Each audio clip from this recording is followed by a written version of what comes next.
যে একজন মন্ত্রী সরকারি খরচের চিকিৎসা দেশেই পাইতে পারে, দেশের বাইরে এন্টাইটেল না।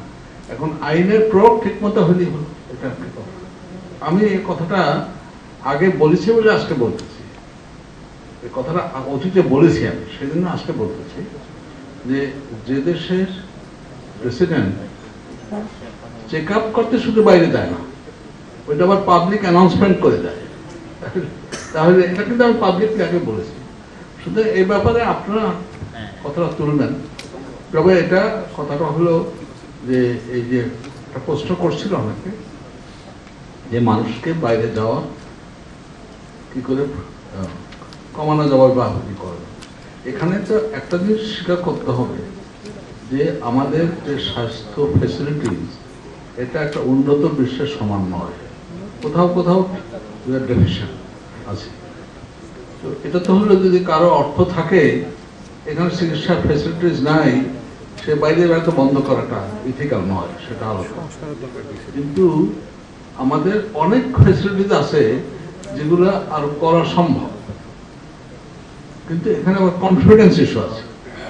আমি এটা বলতে চাইনি, কিন্তু আমি বলতেছি, যেমন বাংলাদেশে দুটো অসুখের নাম আমি বলবো। একটা হলো হার্টের ওষুধ, তাই না? আজকের থেকে 20-25 বছর আগে তো সবাই দৌড় দিয়ে যেত, তাই না? কিন্তু এখন কমে গেছে, অনেক কমে গেছে। কারণ এখন আমি এটা বলতে পারি যে ইব্রাহিম কার্ডিয়াক জড়িত আছে আমি, ওখানে কিন্তু আমেরিকার থেকেও লোক আসে চিকিৎসা করে, চিকিৎসার জন্য এসছে, কারণ একটু সস্তা পড়ে, কম খরচ পড়ে। তাহলে মানে ক্যাপাসিটি বাড়তে হবে এবং কনফিডেন্স ক্রিয়েট করতে হবে। যেমন ডায়াবেটিস একটা এপিডেমিক, তাই না? তো এখন মানুষ তো হাসি দিতেও বাইরে যায় অনেকে, কিন্তু অ্যাজ এ হোল ডায়াবেটিস চিকিৎসা করতে বাইরে যায় না, অ্যাজ এ হোল।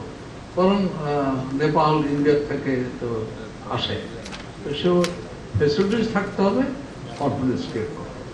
আমাদের রিকমেন্ডেশনে যে এই টিচিং ইনস্টিটিউটে ফুল টাইম লোক হবে, ঠিক, এটা একটা বলে ওয়াটারশেড হয়ে যাবে।